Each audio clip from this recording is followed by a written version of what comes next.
एक समय की बात है। एक गांव में सफेद साड़ी वाली चुड़ैल का आतंक था। चुड़ैल रात भर गांव में घूमती और गांव का जो भी आदमी उसे दिखाई देता उसे वो घायल कर देती। अरे कोई तो बचाओ, मर गया रे। एक रात हरिया अपने खेत से अपने घर लौट रहा था कि तभी अचानक उसके सामने चुड़ैल आ जाती है। अरे बाप रे, ये चुड़ैल कहाँ से आ गई? आज तो मैं गया काम से।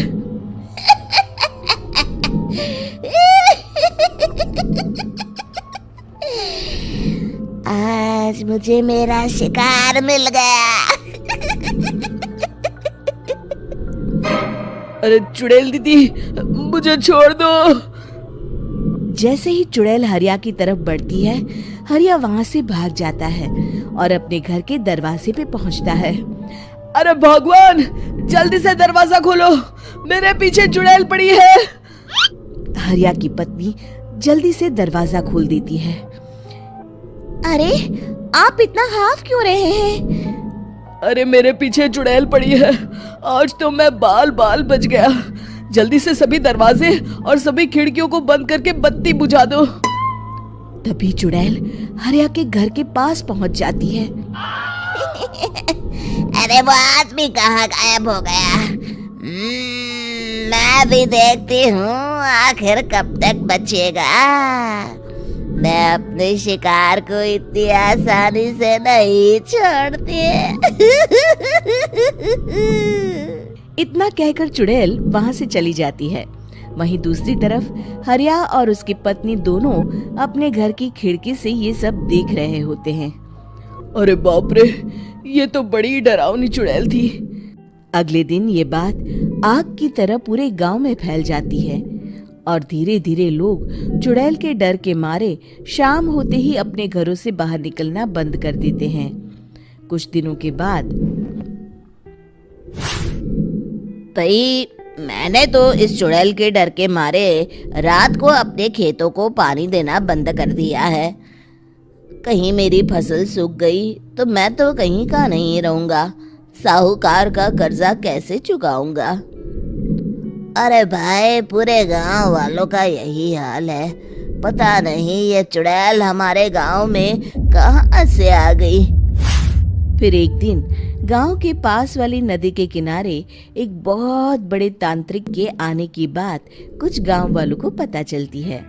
वो लोग जाके ये बात गांव के मुखिया को बताते हैं। मुखिया जी, नदी के किनारे एक बहुत ही पहुंचे हुए तांत्रिक बाबा आए हैं। हमें उनसे मदद मांगनी चाहिए। मैंने सुना है वो बड़े बड़े भूतों और चुड़ैलों को अपने वश में कर लेते हैं। मुखिया जी सभी गांव वालों को लेकर उस तांत्रिक के पास पहुंच जाते हैं। ओम फट स्वाहा, ओम फट स्वाहा। तभी तांत्रिक अपनी बंद आंखों को खोलकर कहता है, क्या बात है? तुम सब लोग यहाँ क्यों आए हो? मुखिया जी उस तांत्रिक को सारी बात बता देते हैं। अच्छा, तो ये बात है। और तांत्रिक अपनी आंखों को बंद कर लेता है। मैं देख रहा हूँ तुम्हारे पूर्वजों ने बहुत पाप किए थे, जिससे ये गांव अब श्रापित हो चुका है। उसी के फल स्वरूप तुम्हारे गांव में चुड़ैल आई है। ये चुड़ैल बहुत खतरनाक है, ये किसी को नहीं छोड़ेगी। हे भगवान, मर गए रे, अब क्या होगा? तभी गांव के मुखिया जी कहते हैं, बाबा, इस चुड़ैल से हम सबको बचा लीजिए। कोई तो उपाय होगा। इसका सिर्फ एक ही उपाय है। सभी गांव वालों को बारी बारी हर दिन अपनी आधी फसल उस पहाड़ी के ऊपर बनी काली गुफा में छोड़ के आनी होगी। तभी उस चुड़ैल की भूख मिटेगी और श्राप का प्रभाव खत्म हो जाएगा और तुम सब जिंदा बच जाओगे। सभी गांव वाले उस तांत्रिक की बात को मान लेते हैं और वहां से चले जाते हैं। फिर अगले दिन से रोज उस गांव के लोग बारी बारी से अपनी आधी फसल उस काली गुफा के पास जाकर रखाते। कुछ दिनों बाद हरिया की बारी आती है। बाप रे, आज तो मेरी बारी है उस काली गुफा में जाने की। क्या करूं? वो तो बड़ी खतरनाक चुड़ैल है। मेरे तो हाथ पैर कांप रहे हैं। फिर हरिया डरते डरते अनाज की बोरियां अपनी बैलगाड़ी में लाद देता है।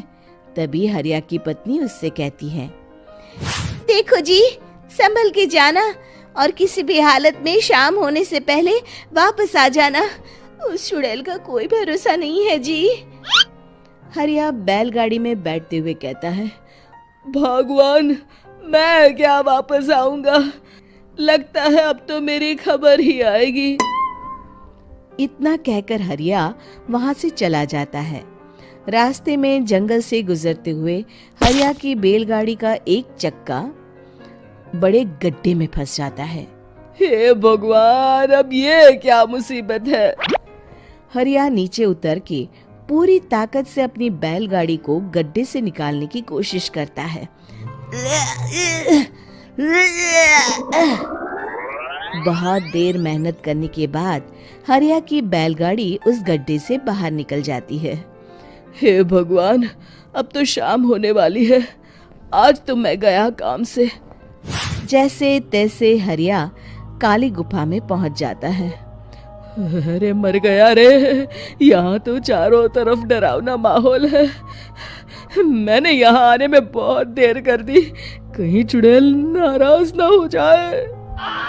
हरिया अनाज की बोरियां वहां रख के जैसे ही जाने लगता है, तभी उसे किसी के आने की आवाज सुनाई देती है। हरिया एक कोने में छुपकर अंदर देखने लगता है। चुड़ैल वहां आती है और फिर अपने चेहरे से नकली चुड़ैल का मुखौटा निकाल देती है। हरिया ये देख के हक्का बक्का रह जाता है।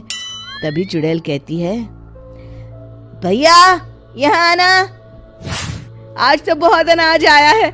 इसे मिलाकर अब हमारे पास ढेर सारा अनाज जमा हो गया है। कल ही हम इसे शहर में बेच आएंगे और माला माल हो जाएंगे। तभी अंदर से नदी के किनारे वाला तांत्रिक बाहर आता है। अरे, ये तो तांत्रिक बाबा है।